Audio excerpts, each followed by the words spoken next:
live, you know Lil Juke made it.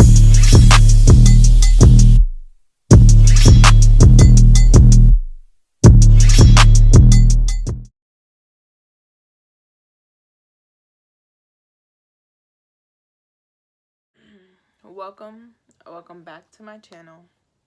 You are watching Samonebreenae TV. I want to start off by saying thank you for clicking on this video. And keep the negativity on the other fucking side, because there's already going to be a disclaimer in the front of this video, as well as a trigger warning, because today I would be sharing my story / experience with depression and living with depression. I have tried to film this video, I want to say about 3 times before, and the first time I filmed it, I felt like I was all over the place. The second time I filmed it, didn't like how it came out, and the third time I filmed it, I felt like I was oversharing. The video was like an hour long, and I was like, hold on, it's a sensitive topic, but I don't want to put too much out there, you know? Like, I don't want to, y'all need to be in my business like that. The internet is a very, how do I say this in the kindest way? A very, I don't know, like, a very sensitive space, so to speak. Like, people don't care on the internet, is what I'm trying to say. But, y'all, we're gonna hop into my story. Like I said, thank you for clicking on this video. If you feel as if you can relate to me, feel free to comment. I'll put my IG on the screen, as well as in the description box below. So feel free to DM me on Instagram if you would like to open up to somebody, if you feel like you can't open up to anybody. So y'all, many people, a lot of people do not know that I suffer with depression. And oh my god, can we get 5 minutes into the video first? Like, I suffer with really bad depression, and it's been this way since, I would say, my sophomore year. Throughout my life, I've always felt like lonely, so to speak. That's the easiest way to put it. I've always felt lonely. I know I can open up to some people and I have people to talk to, but it's just really hard for me to be vulnerable, just because I don't like judgment. Like, I fear judgment, and not only that, it's blackmailings. People are evil. Some people have done me wrong, and it's like trauma. It's built up trauma. Like, I don't want to tell nobody my business, and then they turn around and use it against me. So I just bottle it up and keep it all inside. And I want to say what really, like, not kickstarted, but what really, like, pushed me over the edge to fall into a deep depression was when I started birth control my sophomore year. So, ladies, if you're going to start birth control, please think about it 1, 2, 3, 4, 5, 6, 7, 8, 9, 10 times, because it's hard. It really is hard, because you're putting those hormones in your body that will literally change your mental state. It will literally change your emotions, how you feel, how you go throughout your day, like how you go throughout your life. It will really change you. So please think about it before starting birth control. The reason I started birth control was because I had really heavy cycles. And first of all, I'm on the pill, and it didn't really do anything for me. That's a different story for a different day. But I'm still on it because I have my reasons. I don't want no baby right now. I can't bring a baby into this world with what's happening, and I can't bring a baby into this world with my mental state, because one of us is going to have to go. So, like I was saying, it was about my sophomore year of high school is when I really fell into a deep depression. I've always had people around me in the house growing up, and came my freshman year of high school, it was just me and my mom was always at work.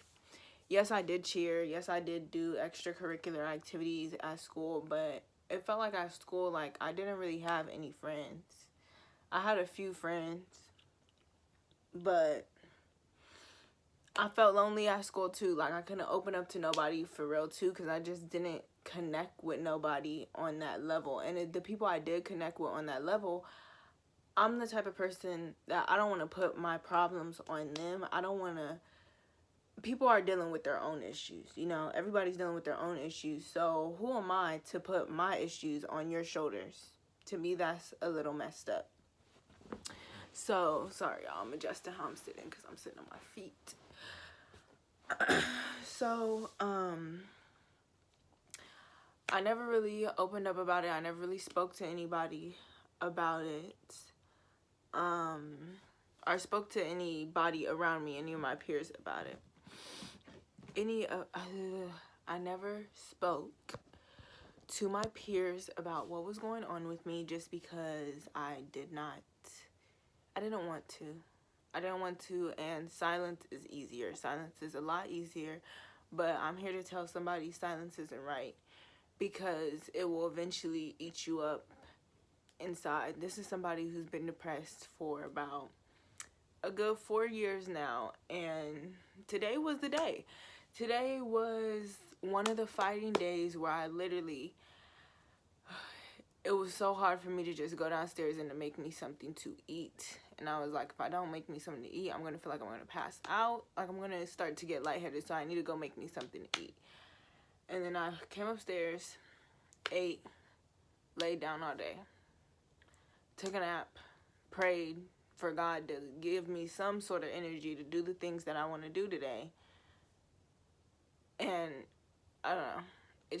It was hard. It was a fighting battle just for me to get up and get in the shower. But once I got up and got in the shower, it was kind of like rolling, kind of got the ball rolling. My goal was to film this video about last Wednesday, and it's Wednesday again. So, there's that. I was about to not film it because my hair was too fucking tangled. And I didn't feel like doing it. I didn't have enough energy to do it. And that's what living with depression is like. Like, you just don't have no energy, no drive, no motivation to do anything. It's really hard. Like, every day is a fucking struggle. Every day is a serious battle with yourself mentally, regardless of what anybody tells you. If you don't have the drive to do it and you don't want to do it, you're not gonna do it. And I feel like people looking from the outside in who haven't experienced depression, or their depression wasn't as severe as the next person's, they feel as if they're being lazy. And that's not the case at all. It's not laziness at all. It's literally a mental battle. It is literally a mental battle all the time. But y'all, I was diagnosed with depression sophomore year, and the reason I ended up speaking to a professional was because it was becoming a little too much for me. Like, it was just becoming a little too much. I started having really bad anxiety attacks. I learned to get my anxiety under control now. Like, I don't go into, like, it's been a minute. I haven't had an anxiety attack since the beginning of this year. Thank God, but I learned to control them now. But previously, in the beginning of my depression, I was having really bad anxiety attacks, and really bad crying spells. And it was this one day, my mom came home from work, and I just couldn't stop crying. Like, I could not stop crying, and I was trying so hard, because it's like you just came home from working about 10 hours, because my mom was always putting in overtime. She just came home from working, and all she has to do with her daughter sitting here crying. And I can't even tell her why I'm crying, because if you have crying spells, if you've experienced them, or if you know about them, it's you cry at the littlest things, or you just cry. You don't even need a reason to cry. You don't even need a reason to cry. You just feel just sad, just down, just worthless is what it feels like. And you just sit there just bawling your eyes out. And my mom had came in and I was just crying. She kept asking me, Simone, what's wrong? Simone, what's wrong? And I could not tell her.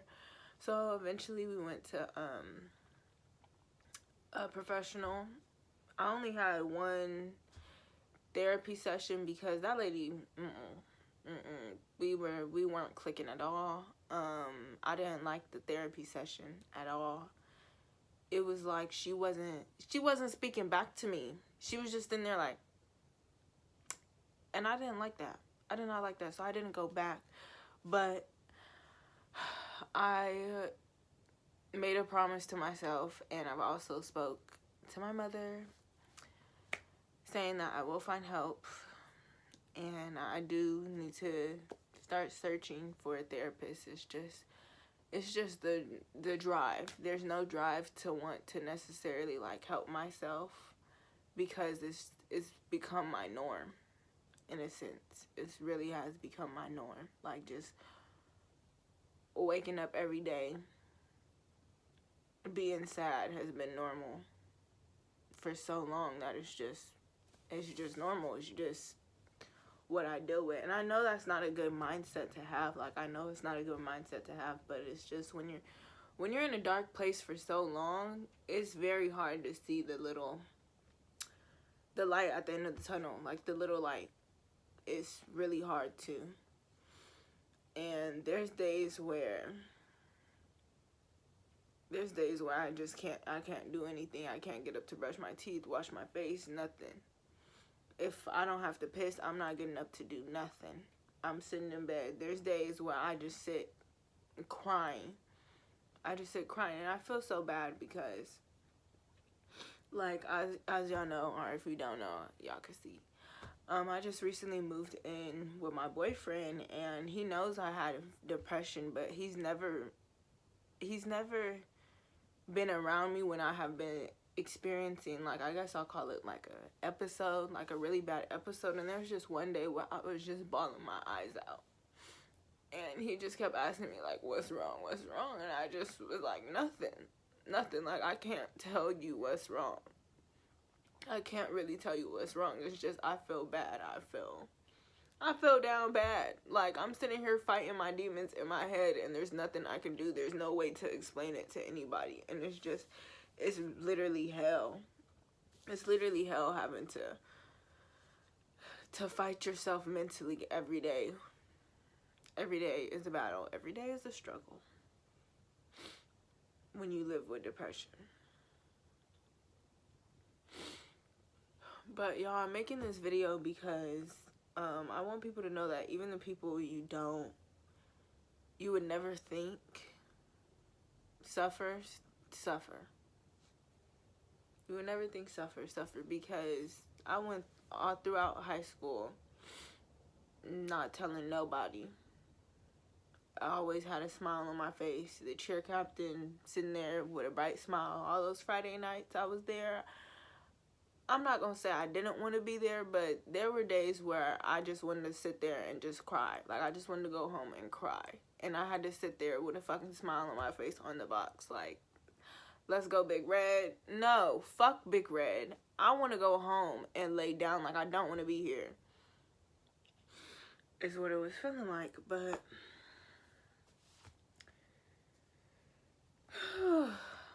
sorry, y'all. I didn't want to cry while making this video. The original video was a get ready with me, like my depression story, but make it a get ready with me so I'm not bawling my eyes out. But maybe this is how the video is supposed to be. Maybe this is how it is supposed to be. It's okay to cry. It's okay to be vulnerable with people. And one thing I get asked a lot that I'm not truthful about, or that I haven't been truthful about in the past, is people will always ask me like, oh, do you have thoughts of hurting yourself or harming yourself or harming others? And it's not the fact that I want to harm others. It's just, I don't fear death. I don't fear death at all. I'm excited to die. I'm sorry to anybody who don't want to hear that from me. Whether that's my mom, my sister, my cousins. I'm ready for it. I've been ready for it. It's the only thing that's guaranteed in life. It's the only thing that's promised. And it's like, I'm sitting here every day struggling when I could pass over and it could all be done. That's what I have felt like before in the past. Now, shout out to my sister. Now that my niece is here, that I have my niece, I gotta call her. I love my niece so much. Like, I don't know, it's just when the day she was born, it was just different. Like, I don't know how to explain it. Like, I want to be in that little girl's life. I want to be here for my niece. I want to watch her grow up. I want to be her TT. And I just want to see my niece grow up. Like, my niece deserves to have an aunt. She don't deserve to have to be told that story. Your aunt committed suicide. No. That little girl does not deserve that.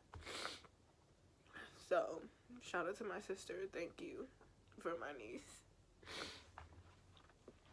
Thank you to God for my niece, because if she wasn't born in senior year, I don't know if I would have made it to where I'm at right now. That's all I'm gonna say. But y'all, check on people, check on your family members, check on the ones that you love, the ones you care about, the ones that you think. Check on everybody, not even the ones that you think suffer, the ones you think that don't suffer.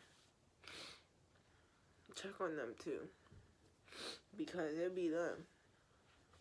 It be them half the time.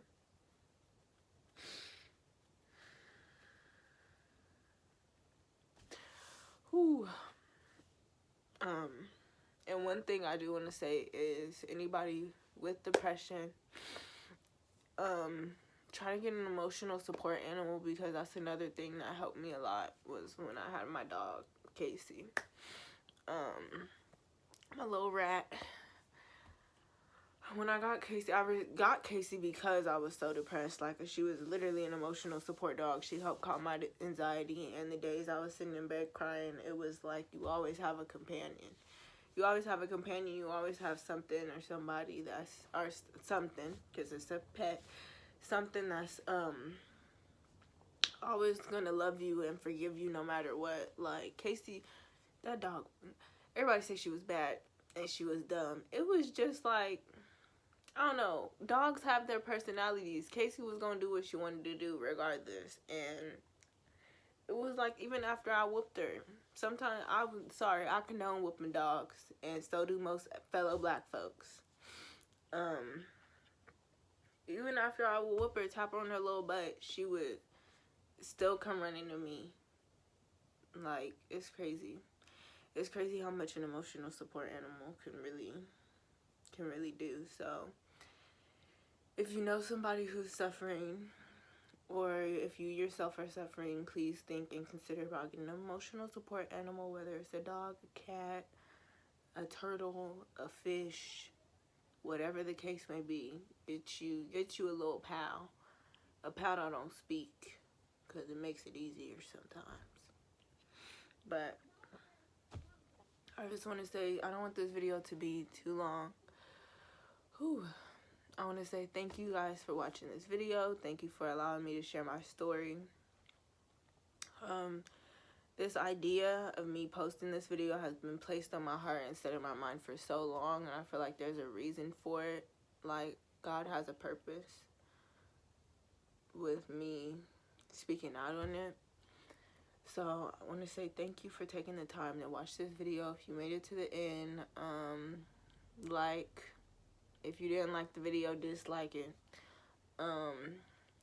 Comment, subscribe if you feel like it, because I do want to make a return on YouTube, and my post, it's going to be like, this is going to be a little self-care lifestyle channel. That's what it's going to be. Like, I'm going to show y'all my lifestyle.